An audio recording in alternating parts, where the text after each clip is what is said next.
Jesus is the answer. Yet in the busyness of life, it's easy for us to lose sight of this simple truth. It's time we return home, home to faith like a child, where we remember Jesus really is the answer. It's been Him all along. Just Jesus is a movement of truth, tethering your heart to Him, to hope, to peace, to freedom, to Jesus. Just Jesus. Just Jesus में आपका स्वागत है। दोस्तों, वास्तव में केवल यीशु ही हमारी हर समस्या, हर चिंता, हर जख्म, हर दर्द और हर भय का जो हम में है उत्तर है। केवल यीशु, सदैव केवल यीशु। हमें यीशु की आवश्यकता है, ये स्पष्ट और सरल है। और इसलिए आज मैं आपको अपने घर में आमंत्रित करती हूँ ताकि हम यीशु के बारे में बात कर सकें, हम यीशु के नाम की सामर्थ्य के बारे में बात कर सकें, हम यीशु को जानने, उसकी सेवा करने और उसके लिए अपना जीवन देने के आनंद के विषय पर चर्चा कर सकते हैं। दोस्तों, यीशु आपके हर कदम पर आपके साथ हैं। उसका वचन कहता है, मैं तुझे कभी ना छोड़ूंगा, ना कभी त्यागूंगा। फिर भी हम अकेलापन महसूस करते हैं, है ना? खैर, मुझे बहुत खुशी है कि आज आप मेरे साथ जुड़े हैं, क्योंकि आज मेरे पास आपके लिए आशा और जीवन का एक वचन है। मैं हूं आपकी मेजबान क्रिसी नेल्सन और मुझे खुशी है कि मैं आज आपके साथ अपने सबसे पसंदीदा विषय पर बात करने पा रही हूं। आपने सही कहा, यीशु। सुनिए, अगर मैं ईमानदारी से कहूं तो हाल ही में मैंने खुद को बहुत थका हुआ, कमजोर, वास्तव में शक्तिहीन दशा के करीब पहुंचने की स्थिति में पाया।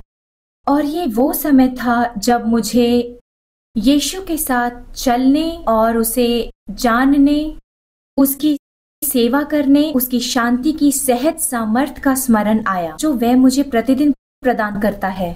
वह शांति जो वो मुझे इस दुनिया की अराजकता के मध्य देता है।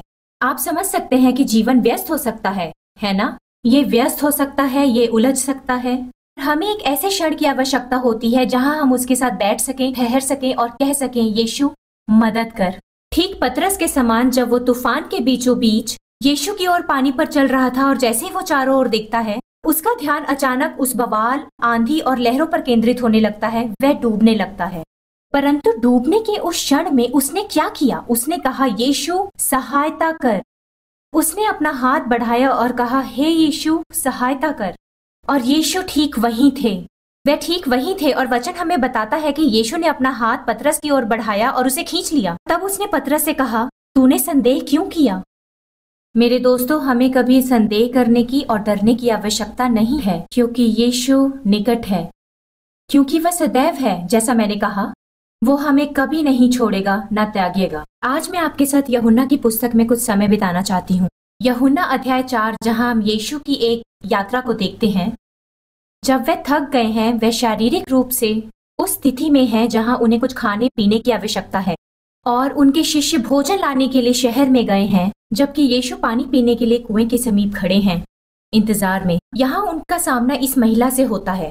जब वे इस महिला से मिलते हैं तो उनका सामना एक ऐसे व्यक्ति से होता है जो जरूरतमंद है। उसे अपनी जरूरत का एहसास भी नहीं है, परंतु अवश्य वो एक जरूरतमंद महिला है। आप में से कितने लोग सहमत हैं जहाँ कई बार हम ये भी नहीं समझ पाते कि हमारी जरूरत क्या है, परंतु हमें कुछ चाहिए, है ना? कुछ है जिसकी हमें आवश्यकता है। हमारे भीतर गहराई में कुछ ऐसा है जिसके लिए हमारा प्राण ललायित है। और मैं आपसे ये कहने का साहस अवश्य करूंगी दोस्तों कि उस भीतरी आवश्यकता का हल केवल यीशु ही है। आपकी वह भीतरी आवश्यकता उसके साथ अधिक समय बिताने की भी हो सकती है। वह ये भी हो सकती है कि आप अपने घुटनों के बल स्वीकारें, जैसे पतरस ने उस समय किया जब वह डूबने लगा, यीशु मदद कर।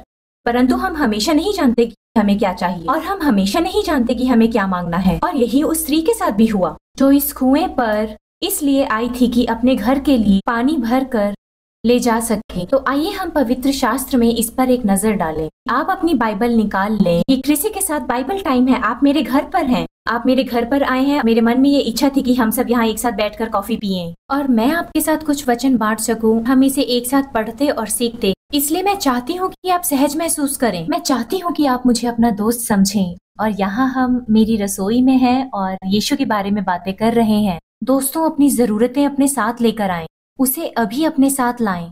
मैं ये कहने का साहस करूंगी कि आप अवश्य मेरे साथ हैं। आप यहाँ बैठकर सुन रहे हैं और आप व्यस्त हैं। आपके भीतर कुछ ऐसा है जो कह रहा है मुझे यीशु की मदद चाहिए, मुझे कुछ चाहिए, मुझे आज जीवन के जल की आवश्यकता है। उसके पास आपके लिए यही है।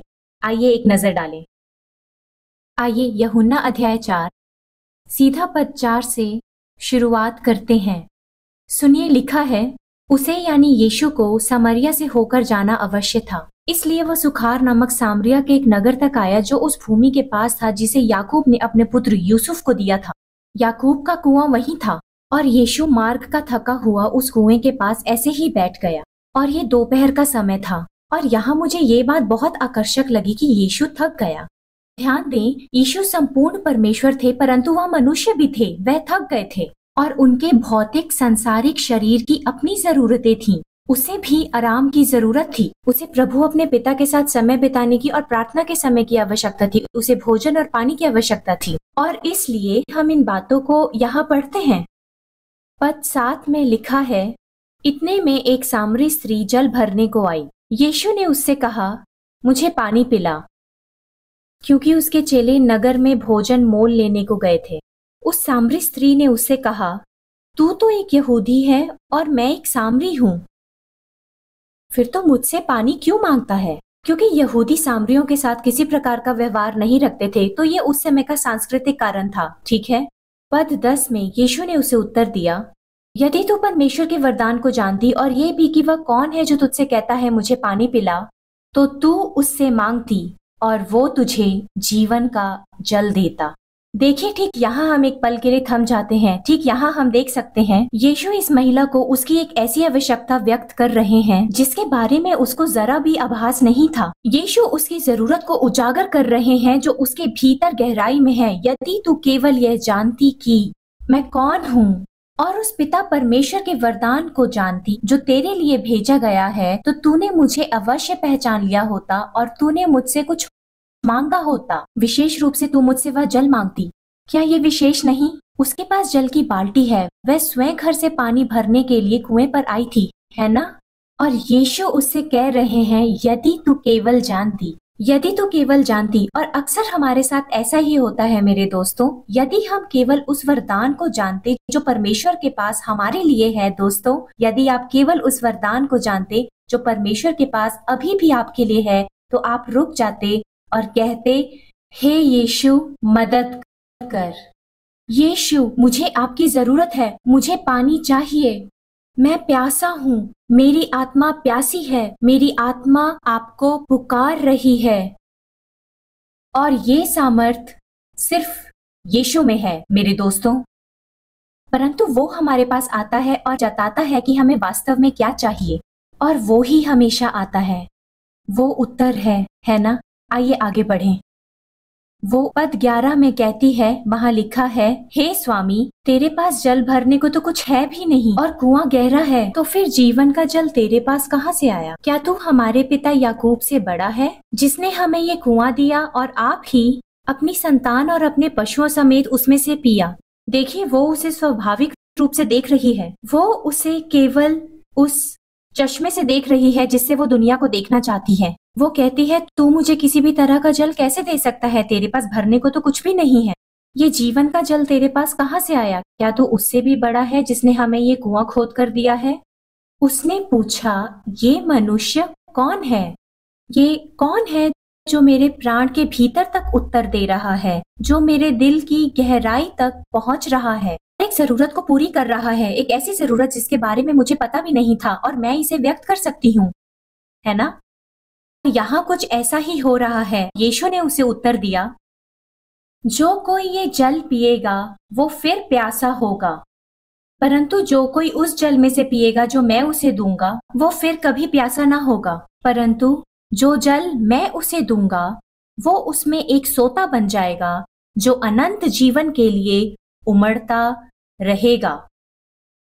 हे प्रभु, जो कोई भी उस कुएं से पानी पीता है, यीशु कहते हैं, वह फिर प्यासे हो जाएंगे।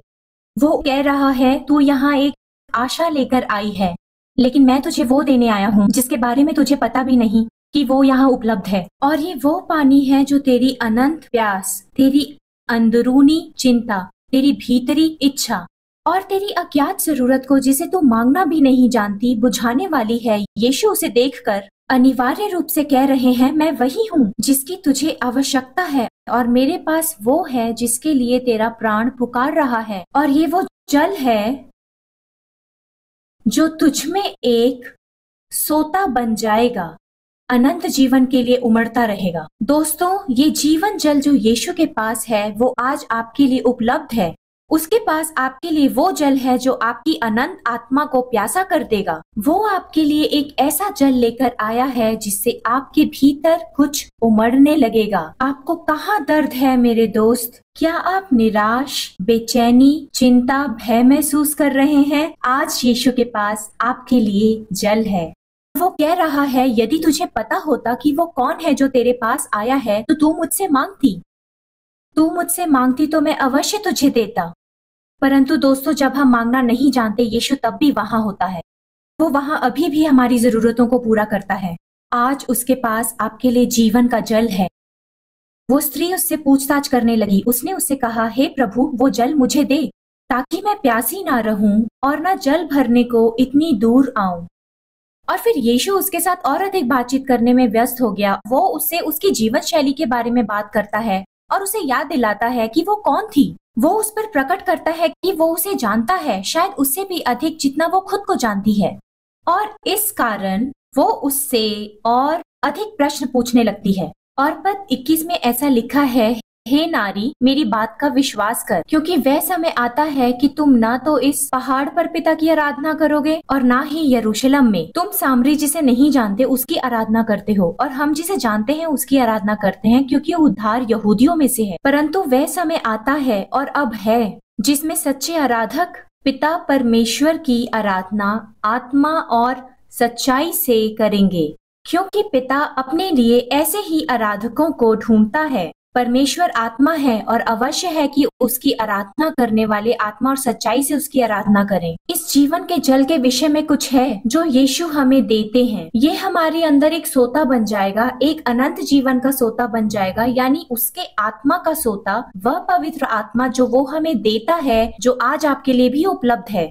बाद में यीशु ने यूहन्ना की पुस्तक में कहा, लिखा है, जब मैं जाऊंगा तो उसे भेजूंगा।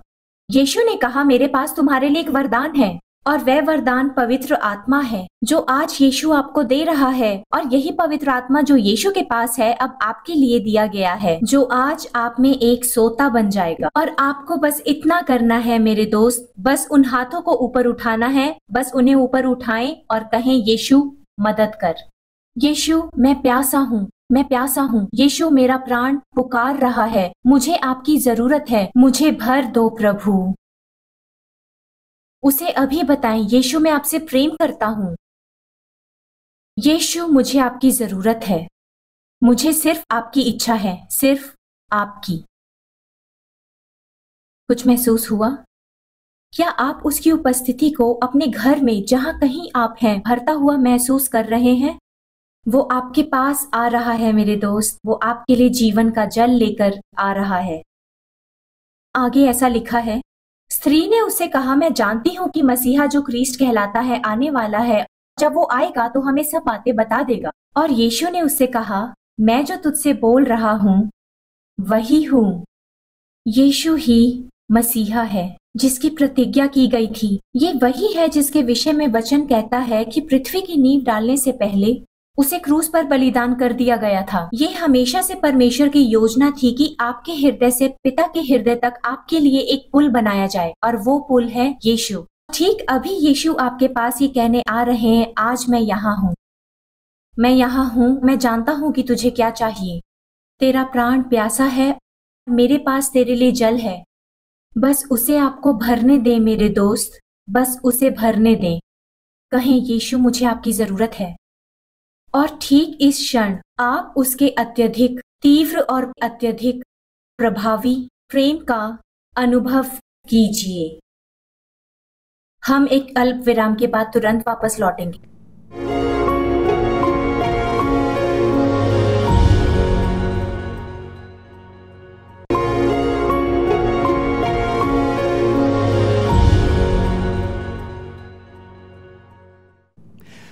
स्वागत है। हम इस स्त्री के साथ यीशु की मुलाकात के विषय में बात कर रहे हैं। कुएं पर मौजूद इस प्रिय स्त्री और उसकी जरूरत के विषय में बात कर रहे हैं जो उसके भीतर थी, परंतु वह मांगना भी नहीं जानती थी। और ये कितना उत्साहजनक है। यीशु जानते हैं आपको क्या चाहिए, तब भी जब आप खुद नहीं जानते। वो जानता है, उसके पास उत्तर भी है, उसके पास समाधान है, उसके पास कुंजी है, उसके पास आपकी आवश्यकता अनुसार सब कुछ है, क्योंकि वही आपकी आवश्यकता है। और अब हम इस कहानी में मेरे पसंदीदा वचन पर पहुंचने वाले हैं। ठीक है, जल्दी से मेरे साथ यूहन्ना अध्याय 4 में वापस लौटें। अब हम पद 27 को पढ़ेंगे। ठीक है, यीशु ने अभी अभी उस स्त्री पर प्रकट किया कि वह वही मसीहा है जिसकी उसे प्रतीक्षा थी, वही मसीहा जो ख्रीष्ट कहलाता है और आने वाला है। और उसने उससे कहा, मैं वही हूँ। क्या ये अद्भुत नहीं? उसने खुद को उस पर प्रकट किया और कहा, मैं वही हूँ। और पद 27 में लिखा है, इतने में उसके चेले आ गए और अचंभा करने लगे कि वह स्त्री से बातें कर रहा है। फिर भी किसी ने न पूछा, तू क्या चाहता है या उससे बातें क्यों करता है? तब स्त्री अपना घड़ा छोड़कर नगर में चली गई और लोगों से कहने लगी, आओ एक मनुष्य को देखो जिसने सब कुछ जो मैंने किया मुझे बता दिया। कहीं यही तो मसीह नहीं है? तब वे नगर से निकले और उसके पास आने लगे। इतने में चेले यीशु से विनती करने लगे, हे रब्बी, कुछ खा ले। याद रखें, वो मार्ग का थका हुआ था, वो भूखा था, वो प्यासा था और उसके चेले भोजन मोल लेने को गए थे। वे उसे भोजन देना चाहते थे। उन्होंने कहा, हे रब्बी, कुछ खा ले। परंतु उसने उनसे कहा, मेरे पास खाने को ऐसा भोजन है जिसे तुम नहीं जानते। तब चेलों ने आपस में कहा, क्या कोई उसके लिए कुछ खाने को लाया है? वह उलझन में पड़ गए। यीशु ने उनसे कहा, मेरा भोजन ये है कि अपने भेजने वाले की इच्छा के अनुसार चलूं और उसका काम पूरा करूं। यहाँ बहुत कुछ है जो मुझे बेहद पसंद है, लेकिन मैं फिर शुरुआत करना चाहती हूँ पद 28 से। जब यीशु उस स्त्री से बात कर रहे थे तो लिखा है, तब स्त्री अपना घड़ा छोड़कर नगर में चली गई और लोगों से कहने लगी, आओ एक मनुष्य को देखो जिसने सब कुछ जो मैंने किया मुझे बता दिया। वह अपने पानी के घड़े के साथ इस कुएं पर आई थी, इसे भरने और अपने घर ले जाने के लिए, है ना? परंतु मुलाकात यीशु से हो गई और उसने वो बर्तन वहीं छोड़ दिया जिससे उसने शुरुआत की थी। वह मूल बर्तन जिसे वो पानी भरने के लिए लाई थी, ताकि वो अपने घर, अपने परिवार और अपनी प्यास बुझा सके। और उसने उसे वहीं यीशु के चरणों में छोड़ दिया। क्यों? क्योंकि यीशु ने उसे ऐसा जल दिया जो उसके भीतर अनंत जीवन का सोता बनकर उमड़ने लगा। ये जीवन हमारी सारी अंदरूनी प्यास बुझा देता है। जब हम यीशु से मिलते हैं, वो हमारी शारीरिक प्यास, हमारी आत्मिक प्यास और हमारे मन की प्यास बुझा देता है। यीशु अपनी उपस्थिति, अपने प्रेम से हमें भर देता है। और उसकी प्यास इस अवस्था तक बुझ गई थी कि वह अपने पानी के घड़े को वहीं छोड़कर शहर में वापस भागकर लौटी कि सब लोगों को बता सके कि आपको उससे मिलने आना चाहिए। आप सब उस मनुष्य से जरूर मिले। मुझे लगता है ये वही है। मैं सोचती हूँ ये वही है जो आने वाला था। लगता है हम इसी की प्रतीक्षा कर रहे थे। और निश्चित रूप से हम सभी जानते हैं, क्योंकि हमारे पास वचन है और हम जानते हैं कि वास्तव में यीशु परमेश्वर का पुत्र था जिसने उससे मुलाकात की थी और उसने उससे भेंट की थी। उसने उसकी हर जरूरत पूरी की। उस स्त्री ने पानी का घड़ा वहीं छोड़ दिया। वास्तव में हुआ ये कि वो स्वयं पात्र बन गई। वो स्वयं पानी को अपने शहर ले जाने वाला पात्र बन गई और वो उस पानी को जो उसके भीतर उमड़ रहा था अपने साथ ले गई, अपने भीतर, अपने द्वारा, जिसके विषय में यीशु ने उससे कहा था कि उसके शहर को वास्तव में उसके घड़े के भौतिक पानी से भी अधिक जरूरत थी, है ना? मेरे दोस्त, आपके जीवन में भी यही होता है। जब आपका सामना यीशु से होता है, जब आप अपने राजाओं के राजा और प्रभु के प्रभु से भेंट करते हैं और आप अपने साथ वो सब कुछ लाते हैं जो आपने अपने पानी के घड़े और अपने खालीपन से शुरू किया था, है ना? यीशु आपको परिपूर्णता से भर देता है। तब आप वो सब छोड़ सकते हैं जो आप अपने साथ मूल रूप से लाए थे। आपका सब सामान, जो आपकी चोट, आपके दर्द, आपकी शर्म, आपके डर, आपकी चिंताओं, आपकी असुरक्षाओं, आपके संदेह, आपकी निराशा, आपकी चिंता से आरंभ हुआ था। आइए वहां चलें। आइए, आप अपना ये सब यीशु पर छोड़ सकते हैं और फिर आप भी जीवन जल से भरा एक पात्र बन सकते हैं और आप भी जीवन जल से भर सकते हैं, जो फिर आपके भीतर एक सोता बनकर उमड़ने लगेगा। ताकि आप अन्य लोगों को भी लबालब कर दें जिनका आप दैनिक जीवन में सामना करते हैं। प्रतिदिन अपनी दिनचर्या के दौरान पहले यीशु के साथ समय बिताएं। आप अपने कार्यस्थल को लबालब कर देंगे। आप अपने परिवार और अपने समुदाय को लबालब कर देंगे। अब आप खाली ना होंगे बल्कि भरे हुए होंगे। अब आप एक भरा हुआ पात्र हैं जो लबालब है और जीवन के जल से छलक रहा है। मेरे दोस्त, वास्तव में संसार को इसी की जरूरत है। संसार को यीशु की जरूरत है। संसार को आपकी जरूरत है जो यीशु से लबालब हों, ताकि आप एक पुल बन सकें और फिर आप अपने आसपास खोए हुए, हारे और टूटे हुए लोगों तक पहुंच सकें। आप किसी ऐसे व्यक्ति को देख पाएंगे जो किराने की दुकान के बाहर बैठा है और उसके आंखों से आंसू बह रहे हैं क्योंकि वो बहुत निराश है या दर्द में है जिसे आप जानते तक नहीं है। लेकिन आप उन लोगों को देख सकते हैं जिन्हें उसी पानी की आवश्यकता है जिसे आपने प्राप्त किया था, और आप वो पात्र बन जाते हैं और आप उस पानी को उन तक पहुंचाते हैं क्योंकि अब यीशु आपके माध्यम से बहता है और वो आपसे बेहतर जानता है कि उस व्यक्ति की जरूरत क्या है। मैं ये वाक्य कभी नहीं भूलती जब प्रभु ने मेरे हृदय में काम करना शुरू किया कि मैं लोगों को यीशु के बारे में बताऊं, दुकानों और अन्य जगहों पर प्रचार करूं। और एक दिन एक महिला मेरे किराने का सामान भर रही थी और परमेश्वर ने उसको कहने के लिए मेरे दिल में प्रोत्साहन का एक वचन डाला और मैं अपने मन ही मन विचार करने लगी। मैंने खुद को सभी प्रकार के तर्क देने शुरू कर दिए। ओ, ये तो ठीक है, पर ये बेमतलब लगता है, शायद वो इस अवस्था में नहीं है, और फिर मैं कैसे जानूं ये वास्तव में उसके लिए ही है। और फिर प्रभु ने मुझसे ये बात कही। उन्होंने कहा, क्रिसी, मैं तुमसे बेहतर जानता हूँ कि उसे क्या चाहिए। और उन्होंने कहा, मैं उससे भी बेहतर तरीके से जानता हूँ कि उसे आखिर क्या चाहिए, इसलिए उसे बता दे जो मैं तुझसे कहता हूँ। तो मैं गई, ठीक है, और सचमुच ये बहुत आसान था। मैंने वैसा ही किया और ऐसा हुआ कि मुझे इसका पूरा परिणाम तो नहीं पता, लेकिन मैं जानती हूँ उसे शांति मिली और वो बहुत प्रोत्साहित हुई और उसके कुछ आंसू भी बहे। मैं जानती हूँ मैंने एक अंतर को भर दिया और मैं जानती हूँ कि उसका वो स्थान भर गया जो शायद खाली था, जहाँ सत्य और आशा की जरूरत थी। संसार को एक आशा की जरूरत है। जब आप खुद उमड़ने लगते हैं उस जीवन के जल से, तो आप लोगों तक आशा पहुंचाते हैं। और इस कहानी में भी ठीक यही हुआ।